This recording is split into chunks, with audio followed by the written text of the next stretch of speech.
सीमा 18 साल की होने वाली थी, साथ ही साथ उसका इंटरमीडिएट भी पूरा होने वाला था। वह काफ़ी खुश थी क्योंकि स्कूल की पढ़ाई करने के बाद अब वह समय आ गया था जब वह कोई छोटी-मोटी नौकरी करके अपने परिवार को आर्थिक रूप से मदद करना चाहती थी। अपने परिवार की आर्थिक तंगी को देखते हुए उसे पता था कि वह आगे की पढ़ाई नहीं कर पाएगी, इसलिए उसने नौकरी करने का फैसला कर रखा था।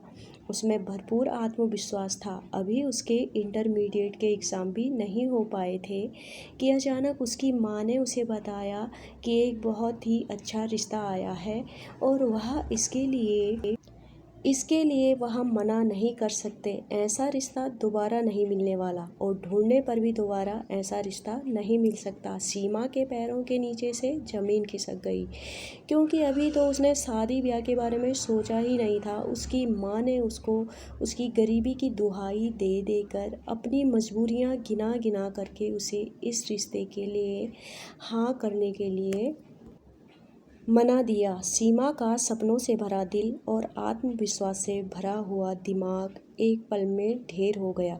उसको लगा उसकी दुनिया तबाह हो गई, उसके सारे सपने चूर हो गए।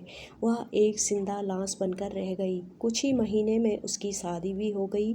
वह ना तो किसी से ज़्यादा बोलती और ना ही किसी से ज़्यादा मिलती जुलती। कई लोग उसके ससुराल में उसे घमंडी भी कहने लगे थे। उसका दुख कोई नहीं जानता था। वह अंदर से टूट सी गई थी। हालांकि ससुराल वालों ने उसकी पढ़ाई जारी करने का वादा किया था, लेकिन अचानक इस शादी ने सीमा को तोड़ दिया और उसने आगे की पढ़ाई भी नहीं करी।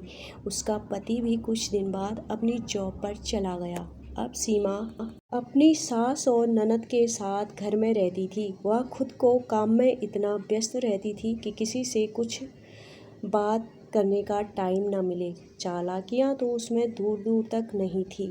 वह अपने माँ बाप को कोसती रहती थी, मन ही मन में बहुत दुखी रहती थी।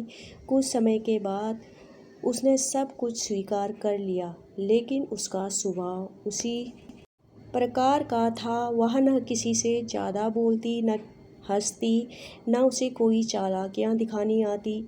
उसका एक ही सपना था, अपने बच्चों को शहर जाकर किसी अच्छे स्कूल में पढ़ाना, ताकि वह जो न कर सकी उसके बच्चे कर पाएँ।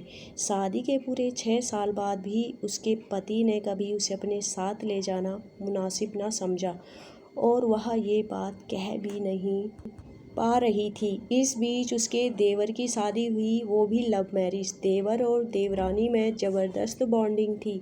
दोनों की जोड़ी मस्त थी, बिल्कुल मेड फॉर ईच अदर।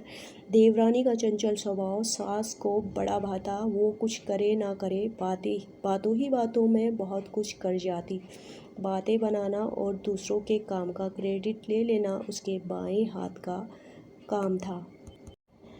शादी के कुछ महीने बाद ही उसका देवर उसे अपने साथ शहर ले जाने के लिए माँ को मनाने लगा। सीमा से अब ना रहा गया क्योंकि उसके बच्चों की उम्र निकली जा रही थी स्कूल में एडमिशन की।